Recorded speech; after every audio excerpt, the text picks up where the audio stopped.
സുലൈമാൻ നബി അലൈഹിസ്സലാമിനോട് അള്ളാഹു ഒരിക്കൽ കടപ്പുറത്ത് പോയി നിൽക്കാൻ ആവശ്യപ്പെടുകയാണ്. സുലൈമാൻ നബി അലൈഹിസ്സലാം അങ്ങനെ കടപ്പുറത്ത് പോയി നിൽക്കുന്നു. കൂടെ ജിന്നുകളും ഇൻസുകളുമാവുന്ന പരിവാരങ്ങളെല്ലാം ഉണ്ട്. കടപ്പുറത്ത് പോയി നിന്നാൽ ഇപ്പോൾ ഒരു അത്ഭുതം കാണിച്ചു തരാം എന്നാണ് സുലൈമാൻ നബി അലൈഹി ഇസ്ലാമിനോട് അല്ലാഹു തആല പറയുന്നത്. അങ്ങനെ ജിന്നും ഇൻസുമായ തൻ്റെ പരിവാരങ്ങളോടൊപ്പം കടൽപ്പുറത്ത് പോയി നിന്നു. ഇടതും വലതും നോക്കി, പക്ഷേ അത്ഭുതങ്ങളൊന്നും കാണാൻ കഴിഞ്ഞില്ല. അപ്പോൾ സുലൈമാൻ നബി അലൈഹി ഇസ്ലാം ചിന്തിച്ചു, പടച്ചോൻ പറഞ്ഞിട്ട് ഞാനിപ്പോൾ കടപ്പുറത്ത് വന്നു, പക്ഷെ പ്രത്യേകിച്ചൊന്നും കാണുന്നില്ല. അപ്പോൾ തൻ്റെ കൂടെ ഉണ്ടായിരുന്ന ഇഫ്രീത്തിനോട് പറഞ്ഞു, ഉസ് ഫീ ഹാദിഹിൽ ബഹർ, നീ സമുദ്രത്തിൽ മുങ്ങണം. എന്നിട്ട് സുമ്മ ഇത്നി ബിഇൽമി മാ തജിദു ഫീഹ്, ഇതിൻ്റെ അടിയിൽ എന്തെങ്കിലും അത്ഭുതങ്ങൾ നടക്കുന്നുണ്ടെങ്കിൽ അത് എനിക്ക് പറഞ്ഞു തരണം എന്ന് പറഞ്ഞിട്ട് സുലൈമാൻ നബി അലൈഹിസ്സലാം ജിന്നുകളുടെ നേതാവായ ഇഫ്രീത്തിനോട് പറയുന്നു. ലോകം മുഴുക്കയും അടക്കി ഭരിക്കാൻ അല്ലാഹു തആല കഴിവ് കൊടുത്ത 4 ഭരണാധികാരികളിൽ ഒരാളാണ് പ്രവാചകനായ സുലൈമാൻ നബി അലൈഹിസ്സലാം. അങ്ങനെ ഇഫ്രീത്തിനോട് പറഞ്ഞു, നീ കടലിൽ മുങ്ങി ഇതിൻ്റെ അടിയിൽ എന്തൊക്കെ അത്ഭുതങ്ങളുണ്ടെങ്കിൽ അത് എനിക്ക് അറിയിച്ചുകൊണ്ടാണ്. സവാസ അങ്ങനെ ഇഫ്രീത്ത് കടലിൽ മുങ്ങി. അല്പനേരം കഴിഞ്ഞ് തിരിച്ചു വന്നു. എന്നിട്ട് പറഞ്ഞു, യാ നബി അല്ലാഹ്, ഇന്നി ദഹബ്തു ഫിൽ ബഹരി മസീറത കദാ വകദാ ലം അസിൽ ഇലാ കഅരിഹി വലാ നദർതു ഫീഹി ശൈആ. കടലിൽ ഞാൻ മുങ്ങി, പറ്റാവുന്ന അത്രയൊക്കെ മുങ്ങി, അടിയിൽ നിന്ന് എത്തിയിട്ടില്ല, എന്നാലും എത്തിയിടത്തോളൊന്നും പ്രത്യേകിച്ചൊന്നും കാണാൻ എനിക്ക് കഴിഞ്ഞില്ല എന്ന് പറഞ്ഞു. ശരി. അപ്പോൾ വേറെ ഒരാളോട് പറഞ്ഞു, ഫഖാലിലെ ഇഫ്രീത്തിനാഖർ, വേറൊരു ഇഫ്രീത്തിനെ വിളിച്ചു. ജിന്നുകളുടെ നേതാവാണ് ഇഫ്രീത്ത്. ഇഫ്രീത്ത് എന്ന് പറയുമ്പോൾ നമുക്കറിയാലോ, ഒരു നാട് മുഴുവനും മറിച്ചിടാൻ മാത്രം കരുത്തുള്ള ആളുകളാണ് ഇഫ്രീത്ത് എന്നൊക്കെ പറയുന്നത്. സുലൈമാൻ നബി അലൈഹി ഇസ്ലാമിൻ്റെ രാജകീയ പ്രൗഢിയും മേന്മയൊക്കെ കാണാൻ വേണ്ടിയിട്ട് യമനിലുള്ള ബിൽക്കീസ് രാജ്ഞി വരാൻ ഉദ്ദേശിച്ചപ്പോൾ സുലൈമാൻ നബി അലൈഹി ഇസ്ലാം ചോദിച്ചില്ലേ, ആ ബിൽക്കീസ് രാജ്ഞിയുടെ കൊട്ടാരം ബിൽക്കീസ് രാജ്ഞി ഇവിടെ എത്തുന്നതിന് മുമ്പ് കൊണ്ടുവരണം, ആർക്കാ കഴിയാം? അപ്പോൾ ഇഫ്രീത്ത് പറഞ്ഞു, നിങ്ങളൊരു 9-10 മണിയാകുമ്പോൾ കോടതിയിൽ കയറും, പിന്നെ 1 മണിയാകുമ്പോൾ ഉച്ചയ്ക്ക് ഇങ്ങോട്ട് ഇറങ്ങുമല്ലോ, അതിൻ്റെ ഇടയിൽ ബിൽക്കീസ് രാജ്ഞിയുടെ കൊട്ടാരം ഇവിടെ കൊണ്ടുവരുന്ന കാര്യം ഞാൻ ഏറ്റു എന്ന് പറഞ്ഞ ആളാണ് ഇഫ്രീത്ത്. അപ്പോൾ ഒരാളുടെ കൊട്ടാരം, യമനിലുള്ള ബിൽക്കീസ് രാജ്ഞിയുടെ കൊട്ടാരം എടുത്തിട്ട് സുലൈമാൻ നബി അലൈഹി ഇസ്ലാമിൻ്റെ മുമ്പിൽ വരുമ്പോൾ ആ ബിൽക്കീസ് രാജ്ഞിയുടെ കൊട്ടാരം ഇവിടെ കാണണം, അതിന് ആ കൊട്ടാരം ആരാണ് ഇവിടെ കൊണ്ടുവരിക എന്ന് ചോദിക്കുകയാണ്. ഒന്ന് ആലോചിച്ച് നോക്കി നിങ്ങൾ. അപ്പോൾ ഇഫ്രീത്ത് വരാൻ ഞാനേറ്റു. പക്ഷെ സമയം കുറച്ച് ദീർഘിച്ചു പോയതുകൊണ്ട് സുലൈമാൻ നബി അലൈഹി ഇസ്ലാം അത് അംഗീകരിച്ചില്ല, അത് വേറെ കാര്യം. അപ്പോൾ അത്രയും കഴിവുള്ള ആളാണ് ജിന്നുകളുടെ നേതാവായ ഇഫ്രീത്ത്. അപ്പോൾ ഇഫ്രീത്ത് മുങ്ങിയിട്ട് നോക്കി, പക്ഷെ ഒന്നും കണ്ടില്ല. അപ്പോൾ രണ്ടാമത്തെ ഒരാളോട് മുങ്ങാൻ പറഞ്ഞു. വഖാല മിസ്ല ഖൗലിൽ അവ്വലി, അദ്ദേഹവും മുങ്ങി എണീറ്റപ്പോൾ ഒന്നാമത്തെ ആള് തന്നെ പറഞ്ഞ അതേ കാര്യം പറഞ്ഞു. ഇല്ല അന്നഹു വാസ മിസ്ലൽ അവ്വലി മറത്തൈനി, ഒന്നാമത്തെ ആള് മുങ്ങിയതുപോലെ 2 വട്ടം മുങ്ങി രണ്ടാമത്തെ ഇഫ്രീത്ത്, എന്നിട്ടും ഒന്നും കണ്ടില്ല എന്ന് പറഞ്ഞു. സുലൈമാൻ നബി അലൈഹി സ്വലാം അത്ഭുതപ്പെടുകയാണ്. സുലൈമാൻ ഇപ്പോൾ കടൽ തീരത്തേക്ക് പോയാൽ അത്ഭുതം കാണാം എന്ന് അല്ലാഹു തആല പറഞ്ഞിട്ടാണല്ലോ വന്നത്, പക്ഷെ പ്രത്യേകിച്ചൊന്നും കാണുന്നില്ല. അപ്പോൾ ആസഫ് ഇബ്നു ബർഖിയ എന്ന് പറയുന്ന തൻ്റെ ഒരു വസീറായ ഒരു നല്ല മനുഷ്യനുണ്ട്. നേരത്തെ ഇഫ്രീത്ത് ബിൽക്കീസ് രാജ്ഞിയുടെ കൊട്ടാരം നിങ്ങൾ ദർബാറിലേക്ക് കയറി കോടതിയിൽ കയറി ഇറങ്ങുന്നതിന് മുമ്പ് കൊണ്ടുവരാം എന്ന് പറഞ്ഞപ്പോൾ അത് പോരാ, അതിന് മുമ്പ് ആർക്ക് കൊണ്ടുവരാൻ പറ്റും എന്ന് ചോദിച്ചപ്പോൾ ആസഫ് ബിൻ ബർഖിയ എന്ന് പറയുന്ന വലിയായിട്ടുള്ള ഈ മഹാനാണ് പറഞ്ഞത്,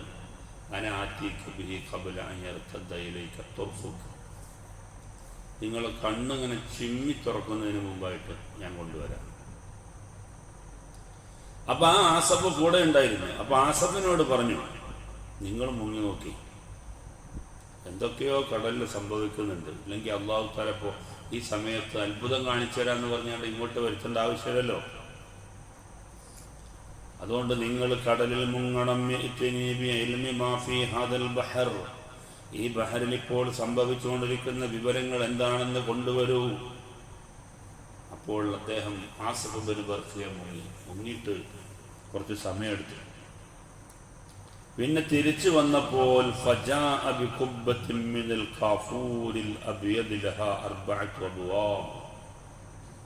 പിന്നെ മുങ്ങി എണീറ്റപ്പോൾ കൊണ്ടുവന്നത് വലിയ ഒരു സൗധമാണ്, ഒരു കൊട്ടാരം. എങ്ങനത്തെ കൊട്ടാരം? വെളുത്ത കർപ്പൂരകം കൊണ്ട് മാത്രമാണ് അതിൻ്റെ പണി തീർത്തു വച്ചിട്ടുള്ളത്. ബാബുമ്മിൻ ദുർരിൻ, അതിൻ്റെ ഒരു ഗേറ്റ് മുത്തിനാലുള്ളതാണ്. വബാബുമ്മിൻ യാഖൂത്തിൻ, അതിൻ്റെ മറ്റൊരു ഗേറ്റ് മാണിക്യത്താലുള്ളതാണ്. വബാബുമ്മിൻ ജൗഹരിൻ, മറ്റൊന്ന് രത്നത്താലുള്ളതാണ്.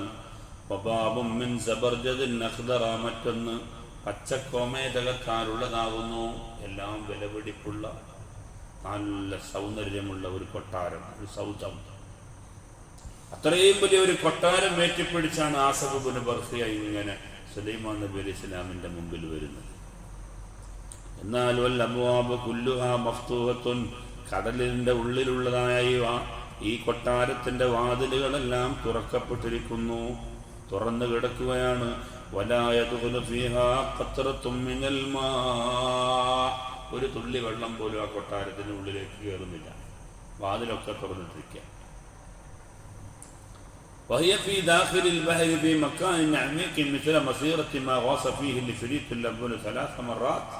ഒന്നാമത്തെ പ്രാവശ്യം ഇഫ്രീത്ത് മുങ്ങിയാൽ കിട്ടുന്ന ദൂരമുണ്ടല്ലോ, അത്രയും മുങ്ങിയിട്ടാണ് ഈ കൊട്ടാരം നിലനിൽക്കുന്നത്. ആസിഫ് ബിൻ ബർഖിയ പറയാ, എന്നിട്ടും കടലിന്റെ ആഴിയിൽ കൊണ്ടുപോയി വാതിൽ തുറക്കപ്പെട്ട് ഒരു കൊട്ടാരം നിർമ്മിക്കപ്പെട്ടിട്ട് പോലും ഒരു തുള്ളി വെള്ളം പോലും അതിൻ്റെ ഉള്ളിലേക്ക് പ്രവേശിക്കുന്നില്ല. സുലൈമാൻ നബി അലൈഹി ഇസ്ലാമിന്റെ മുമ്പിൽ അത് കൊണ്ടുവന്ന് നിർത്തി. ആസിഫ് ബിൻ ബർഖിയ എന്ന് പറയുന്ന വസീർ, തന്റെ മന്ത്രി, നല്ല ഒരു വലിയായിരുന്നു.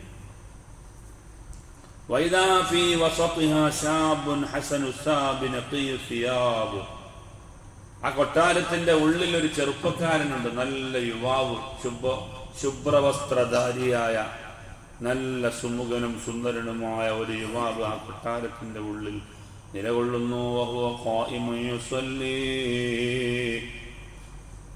ആ കൊട്ടാരത്തിന്റെ ഉള്ളിൽ അദ്ദേഹം നിസ്കരിച്ചു കൊണ്ടിരിക്കുകയാണ്. ഈ സംഗതി കണ്ടപ്പോൾ സുലൈമാൻ നബി അലൈഹിസ്സലാം കൊട്ടാരത്തിന്റെ ഉള്ളിൽ കയറി. വസല്ലമ അലാ ദാലിക ശാബി, ആ യുവാവിന്റെ അരികിലേക്ക് ചെന്നിട്ട് സലാം പറഞ്ഞു. കടലിന്റെ അടിയിൽ തുറന്നു കിടക്കുന്ന ഈ കൊട്ടാരത്തിന്റെ ഉള്ളിൽ ഇബാദത്ത് ചെയ്തുകൊണ്ടിരിക്കുന്ന ഒരു മനുഷ്യനെ കണ്ടപ്പോൾ സുലൈമാൻ നബി അലൈഹി ഇസ്ലാമിന് അത്ഭുതം തോന്നി. സലാം പറഞ്ഞു. എന്നിട്ട് ചോദിച്ചു, മാ അൻസലക ഫീ ഖഅരി ഹാദൽ ബഹർ, ഈ സമുദ്രത്തിന്റെ ആഴിയിൽ പോയി ഇങ്ങനെ ഒരു കൊട്ടാരത്തിൽ ഇബാദത്ത് ചെയ്യാൻ എന്താ സംഭവിച്ചത്? നിങ്ങൾ മനുഷ്യനല്ലേ, പിന്നെ എങ്ങനെ ഈ കടലിന്റെ അടിയിലുള്ള കൊട്ടാരത്തിലെത്തിയത്? ഇതൊരു അത്ഭുതമാണല്ലോ. അപ്പോൾ അദ്ദേഹം പറഞ്ഞു, യാ നബി അല്ലാഹ്, അല്ലാഹുവിന്റെ പ്രവാചകരെ, ഇന്നഹു കാന അബീ റജുലൻ മുഖഅദാ,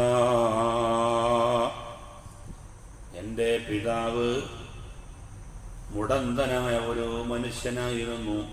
വകാനത്ത് ഉമ്മി അംയാ, എൻ്റെ ഉമ്മയാകട്ടെ അന്ധത ബാധിച്ച ഉമ്മയുമായിരുന്നു. എൻ്റെ മാതാപിതാക്കൾക്ക് ഞാൻ ഖിദ്മത്തിനായി 70 കൊല്ലം ഖിദ്മത്ത് ചെയ്തു.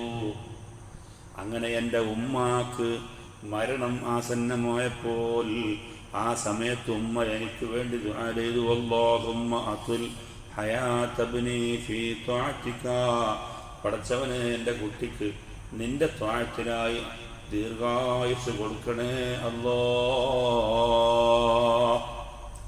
പിന്നെ എൻ്റെ വാപ്പ ബാക്കിയായി, വാപ്പയ്ക്ക് വേണ്ടിയും ഞാൻ കുറേ ഖിദ്മത്ത് ചെയ്തു. വാപ്പാക്ക് മരണമാസന്നമായപ്പോൾ ഖാല, ബാപ്പ എനിക്ക് വേണ്ടി ദുആ ചെയ്തു, അല്ലാഹുമ്മ അസ്തഖ്ദിം ലക വലദി ഫീ മക്കാനിൻ ലാ യകൂനു ലിശ്ശൈത്വാനി അലൈഹി സബീൽ. അല്ലാഹുവേ, എൻ്റെ കുട്ടിയെ നീ നന്നാക്കണം, ശൈത്താനിനെ വഴിപിഴപ്പിക്കാൻ പറ്റുന്ന ഒരു വഴിപിഴപ്പിക്കാൻ പറ്റാത്ത ഒരു സ്ഥലത്ത് എൻ്റെ മകന് ഇബാദത്ത് ചെയ്യാനുള്ള സൗകര്യം ഒരുക്കി കൊടുക്കണേ റബ്ബേ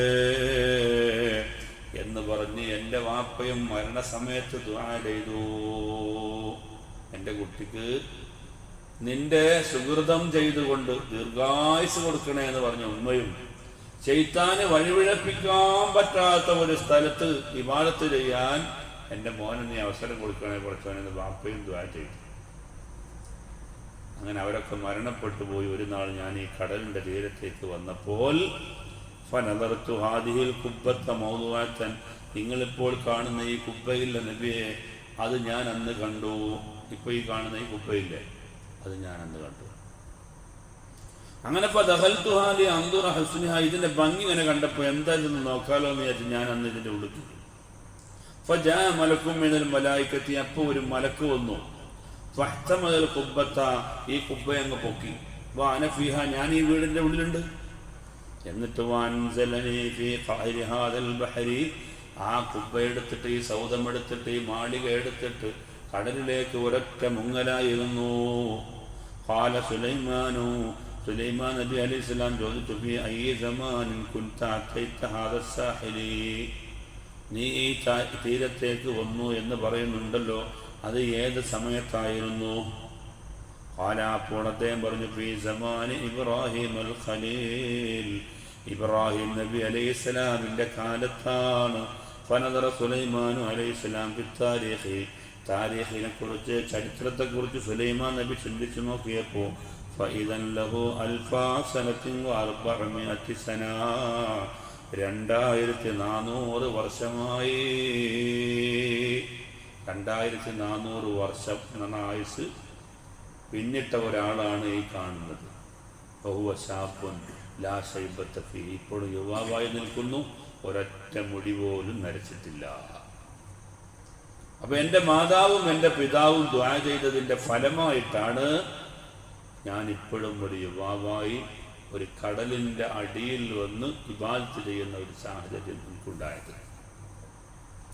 ഖാലാബ് സുലൈമാൻ നബി ചോദിച്ചു, ഫമാ കാന ത്വആമുക വശറാബുക ദാഖില ഹാദൽ ബഹർ, ഈ ബഹറിന്റെ ഉള്ളിൽ എങ്ങനെയാണ് നിന്റെ വെള്ളവും കൂടിയൊക്കെ? ഖാലാബ് പറഞ്ഞു, യാ നബി അല്ലാഹ്, അല്ലാഹുവിൻ്റെ പ്രവാചകരെ, യഅ്തിനി കുല്ല യൗമിൻ ത്വയ്റുൻ നഖ്ളറു, എല്ലാ ദിവസവും ഒരു പച്ച നിറത്തിലുള്ള പക്ഷി എൻ്റെ അരികിൽ വരും. ആ പക്ഷിക്ക് വലിയ ഒരു മഞ്ഞ ചുണ്ടുണ്ട്. ആ ചുണ്ടിനടിയിലാക്കി ഒരു മനുഷ്യൻ്റെ തല പോലത്തെ ഒരു വസ്തു എൻ്റെ മുമ്പിൽ കൊണ്ടുവരും. മനുഷ്യൻ്റെ തല പോലെ ഒരു ഉണ്ടയുമായിട്ട് വരും. അങ്ങനെ ഞാനതിന് തിന്നും. ഞാനത് ഭക്ഷിക്കുമ്പോൾ ദുന്യാവിൽ കിട്ടുന്ന എല്ലാ ഭക്ഷണങ്ങളുടെയും രുചി ഞാൻ ഇതിൽ അനുഭവിക്കുകയാണ്. ആ ഭക്ഷണം കഴിച്ചാൽ പിന്നെ അന്ന് എനിക്ക് വിശപ്പില്ല, അതുപോലെ ദാഹമില്ല, ചൂടില്ല, തണുപ്പില്ല, ഉറക്കമില്ല, തൂക്കി ഉറക്കമില്ല, ക്ഷീണമില്ല, ഏകാന്തതയുടെ വിഷമവും വൈഷമ്യവും എനിക്ക് അനുഭവപ്പെടുകയില്ല. അങ്ങനെ ഓരോ ദിവസവും ഞാൻ മനുഷ്യൻ്റെ തല പോലത്തെ ഒരു പക്ഷി, ഒരു പച്ച കളറുള്ള ഒരു പക്ഷി കൊണ്ടുവന്ന് അതിൻ്റെ മഞ്ഞ കളറുള്ള അതിൻ്റെ ചുണ്ടിലേറ്റി കൊണ്ടുവന്ന് എൻ്റെ മുമ്പിൽ തരും. ഞാനത് കഴിക്കും. അങ്ങനെയാണ് കഴിഞ്ഞുകൊണ്ടിരിക്കുന്നത് എന്ന് പറഞ്ഞു. അപ്പൊ സുലൈമാൻ നബി അലൈഹിസ്സലാം ചോദിച്ചു, അതുഹിബ്ബു അൻ തഖിഫ മഅനാ ഔ തുറദ്ദ ഇലാ മൗദിഇക്, നീ ഞങ്ങളെ കൂടെ പോരാൻ ഉദ്ദേശിക്കുന്നുണ്ടോ അതോ വന്നിടത്തേക്കാൻ തിരിച്ചു പോകണോ? ഖാല, പറഞ്ഞു, റുദ്ദനി ഇലാ മൗദിഇ യാ നബി അല്ലാഹ്, അള്ളാഹിൻ്റെ ദൂതരെ, എൻ്റെ സ്ഥലത്തേക്ക് തന്നെ എന്നെ മടക്കി തന്നാൽ മതി. അപ്പോൾ സുലൈമാൻ നബി അലൈഹിസ്സലാം ആസഫിനെ വിളിച്ചുകൊണ്ട് പറഞ്ഞു, റുദ്ദഹു യാ ആസഫു, ആസഫെ, അദ്ദേഹത്തെ നിങ്ങൾ വന്ന സ്ഥലത്തേക്ക് കൊണ്ടുപോയി അദ്ദേഹത്തെ മടക്കൂ.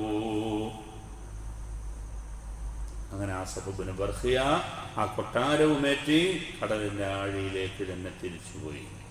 സുലൈമാൻ നബി അലൈഹിസ്സലാം ചുറ്റുഭാഗത്തുള്ള മുഴുവൻ ആളുകളിലേക്കും തിരിഞ്ഞു നോക്കിയിട്ട് അഭിസംബോധന ചെയ്യാണ്, ഉൻദുറൂ കൈഫ ഇസ്തജാബ അല്ലാഹു തആല ദുആഅൽ വാലിദൈൻ. ഓ ജനങ്ങളെ, നിങ്ങൾക്കൊരു വലിയ പാഠം ഈ സംഭവത്തിലുണ്ട്. അല്ലാഹു തആല ഈ കടൽപ്പുറത്തേക്ക് വന്നിട്ട് എനിക്ക് അത്ഭുതം കാണിച്ച് രപ്പക്കടപ്പുറത്തേക്ക് പോയിക്കോളി എന്ന് പറഞ്ഞിട്ട് കാണിച്ചിരുന്ന ഈ സംഭവം ഉണ്ടല്ലോ, അത് നമ്മളെ ഒരു പാഠം പഠിപ്പിക്കാനാണ്. അഥവാ ഒരു മാതാവും ഒരു പിതാവും ഒരു കുട്ടിയുടെ കാര്യത്തിൽ എന്താണോ ദുആ ചെയ്യുന്നത് അത് ഫലിച്ചിരിക്കും, ഒരു സംശയവും വേണ്ട. ഇതാണ് ഈ പാഠത്തിൽ ഈ ഒരു സംഭവത്തിൽ നമുക്ക് പഠിക്കാനുള്ളത്. അന്ധനായ മാതാവും മുടന്തനായ പിതാവും മരണസമയത്ത് വളരെ നിഷ്കളങ്കമായി ഹിദമത്ത് ചെയ്ത ആ മാതാപിതാക്കൾ മകന് വേണ്ടി മനസ്സറിഞ്ഞങ്ങ് ദുആ ചെയ്തു, അച്ഛൻ എൻ്റെ കുട്ടിയെ നന്നാക്കണേ. മാതാവും പിതാവും കുട്ടികളുടെ കാര്യത്തിൽ നടത്തുന്ന ദുആ 100% അത് ഫലിക്കുന്ന ദുആയാണ്. അതുകൊണ്ട് ഒരിക്കൽ പോലും കേടായി നമ്മുടെ മക്കൾക്ക് വേണ്ടി ദ്വാരക്കും ചെയ്യരുത്. നമ്മൾ ചിലപ്പോൾ വിളിക്കുന്ന സമയത്ത് മക്കളോട് വന്നില്ല എന്ന് വരും, വണ്ടാറടക്കുന്നൊക്കെ പറഞ്ഞിട്ട് നമ്മൾ എന്തെങ്കിലുമൊക്കെ പറഞ്ഞു പോയാലും അത് വണ്ടാറടങ്ങി പോകും. അതുകൊണ്ട് വളരെ ശ്രദ്ധിക്കേണ്ടതാണ്. ദേഷ്യം പിടിച്ച സമയത്ത് നമ്മുടെ മക്കൾക്കെതിരെ എന്തെങ്കിലും പറഞ്ഞു പോയാൽ അത് അതുപോലെ തന്നെ അത് പഠിച്ചു പോകും. പിന്നെ അത് നേരെയാക്കി എടുക്കാൻ വലിയ ബുദ്ധിമുട്ടാണ്. അതേസമയം നമ്മൾ നന്മ കൊണ്ടാണ് മാതാപിതാക്കൾ കുട്ടികൾക്ക് വേണ്ടി ദുആ ചെയ്യുന്നതെങ്കിൽ അത് അച്ചിട്ട പോലെ ഫലിക്കും എന്നാണ് ഇതിൽ നിന്ന് നമുക്ക് പഠിക്കാനുള്ള പാഠം എന്ന് സുലൈമാൻ നബി അലൈഹിസ്സലാം തൻ്റെ സമൂഹത്തെ ഓർമ്മപ്പെടുത്തുന്നു. അതുകൊണ്ട് ഓരോരുത്തരോടും എനിക്ക് പറയാനുള്ളത്, സ്വന്തം മാതാപിതാക്കളെ ബുദ്ധിമുട്ടിക്കാൻ പാടില്ല എന്ന് ഞാൻ നിങ്ങളെ പ്രത്യേകം ഓർമ്മപ്പെടുത്തുന്നു എന്ന് പറഞ്ഞിട്ട് സുലൈമാൻ നബി അലൈഹിസ്സലാം അവിടെ നിന്ന് സംസാരിച്ചു. നബി സല്ലല്ലാഹു അലൈഹി വസല്ലം തങ്ങൾ പറഞ്ഞില്ലേ, നിങ്ങളുടെ ഓരോരുത്തരുടെയും വീടുകളിൽ നിങ്ങൾക്കുള്ള സ്വർഗവുമുണ്ട് നരകവുമുണ്ട്. സഹാബത്ത് ചോദിച്ചു, എന്താണ് ഈ പറഞ്ഞ, ഞങ്ങൾക്ക് മനസ്സിലായില്ല. അപ്പോൾ പറഞ്ഞു, നിങ്ങളുടെ മാതാപിതാക്കൾ നിങ്ങളുടെ സ്വർഗവുമാണ് നിങ്ങളുടെ നരകവുമാണ്. അവരിഷ്ടപ്പെടുന്ന രൂപത്തിൽ അവർക്ക് ഖിദ്മത്ത് ചെയ്ത് നല്ല നിലയിൽ നിങ്ങൾ അവരെ യാത്രയാക്കിയാൽ അവർ നിങ്ങൾക്കുള്ള സ്വർഗമാണ്. മാനസികമായി അവരെ വിഷമിപ്പിക്കുകയും പീഡിപ്പിക്കുകയും ചെയ്താൽ അവർ നാളെ ആഖിറത്തിൽ നിങ്ങളുടെ നരകവുമായിരിക്കുമെന്ന് അഷ്റഫുൽ ഖൽഖ് സയ്യിദുനാ മുഹമ്മദ് മുസ്തഫ സല്ലല്ലാഹു അലൈഹി വസല്ലം.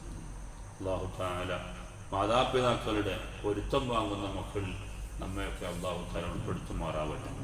റഹ്മാനുർ റഹീമായ റബ്ബേ, ഞങ്ങളുടെ മജ്ലിസിനെ നീ കബൂലാക്കണേ റഹ്മാനെ. ഈ മജ്ലിസിന്റെ ബർക്കത്ത് കൊണ്ട് ഞങ്ങളുടെ ജീവിതത്തിൽ വന്നുപോയ എല്ലാ പാപങ്ങളും നീ പൊറുക്കണേ റഹ്മാൻ. അല്ലാഹുവേ, ഞങ്ങൾക്ക് ആഫിയത്തുള്ള ദീർഘായുസ് നൽകണേ റഹ്മാൻ. വൈശാലികതയുടെ ഷർറിൽ നിന്ന് ഞങ്ങളെ നീ കാത്തുരക്ഷിക്കണേ റഹ്മാൻ. ജീവിക്കുന്ന കാലത്തോളം ഞങ്ങൾക്ക് ഇസ്സത്ത് നൽകണേ റഹ്മാൻ. ഞങ്ങളുടെ ഹിദായത്ത് നീ നിലനിർത്തണേ റഹ്മാൻ. മരണം ഖൈറാവുന്ന സമയത്ത് ലാ ഇലാഹ ഇല്ലല്ലാഹ് എന്ന് കലിമത്ത് ഷഹാദ ചൊല്ലി മരിക്കാൻ ഞങ്ങൾക്കെല്ലാവർക്കും നീ തൗഫീഖ് ചെയ്യണേ നാഥ. ആമീൻ ബിറഹ്മതിക യാ അർഹമർ റഹീമീൻ. സല്ലല്ലാഹു അലാ മുഹമ്മദ് സല്ലല്ലാഹു അലൈഹി വസല്ലം. സല്ലല്ലാഹു അലാ മുഹമ്മദ് സല്ലല്ലാഹു അലൈഹി വസല്ലം. اللهم صل على محمد يا رب صل عليه وسلم.